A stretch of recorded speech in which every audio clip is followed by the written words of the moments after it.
عزیز طلباء، آج ہم گریمر کی دو اصطلاحات پڑھیں گے، فعل مجہول اور فعل معروف۔ سب سے پہلے آتے ہیں فعل مجہول کی طرف۔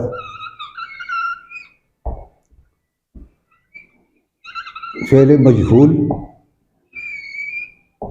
اس کو مصدر مجہول بھی کہتے ہیں۔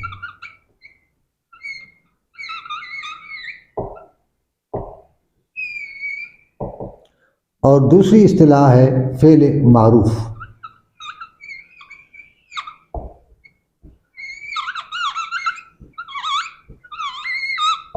یا مصدر معروف۔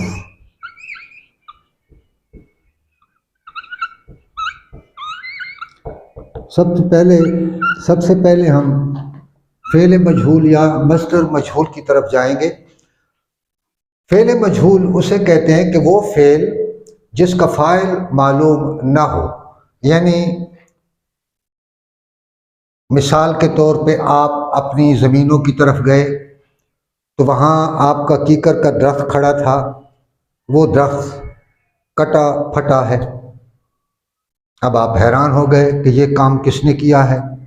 کام ہوا پڑا ہے، لیکن جس نے یہ کام کیا ہے وہ آپ کو معلوم نہیں۔ تو جب تک اس کام کو کرنے والا یعنی اس کا فاعل آپ کو معلوم نہیں ہو جاتا، تب تک کے لیے یہ فعل آپ کے لیے فعل مجہول کہلائے گا۔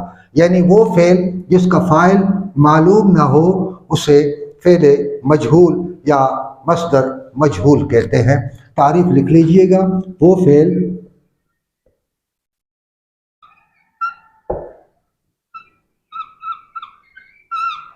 جس کا فاعل کام کرنے والا معلوم نہ ہو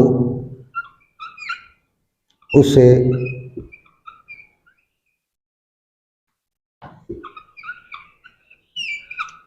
فعل مجہول یا مصدر مجہول کہتے ہیں۔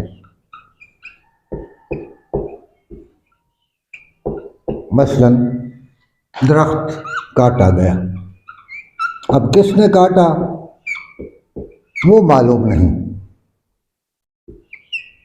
کاٹنے والے کا پتہ نہیں، گویا کہ ہمیں اس کا فاعل معلوم نہیں۔ درخت تو کاٹا گیا ہے لیکن اس کا فاعل معلوم نہیں۔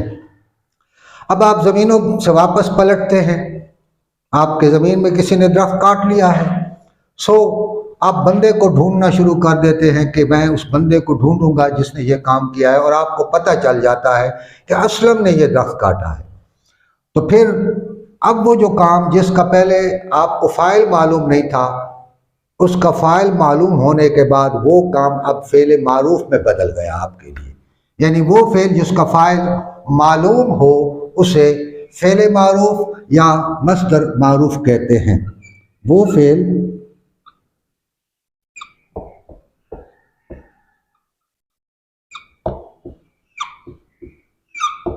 جس کا فاعل معلوم ہو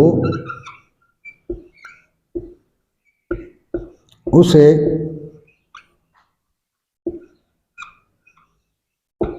فعل معروف کہتے ہیں۔ اس میں تھا درخت کاٹا گیا، کس نے کاٹا یہ معلوم نہیں تھا، معلوم ہونے کے بعد پتہ چلا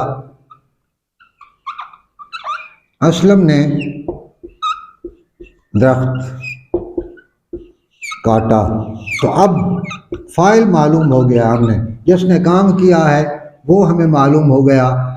پہلے ہمیں پتہ نہیں تھا کہ یہ درخت کس نے کاٹا ہے، درخت جس نے کاٹا تھا جب وہ معلوم ہو گیا ہمیں، تو اب یہ فعل معروف میں بدل گیا فعل مجہول سے۔ گویا کہ وہ فعل جس کا فاعل معلوم ہو اسے فعل معروف یا مصدر معروف کہتے ہیں، اور وہ فعل جس کا فاعل معلوم نہ ہو اسے فعل مجہول یا مصدر مجہول کہتے ہیں۔ شکریہ۔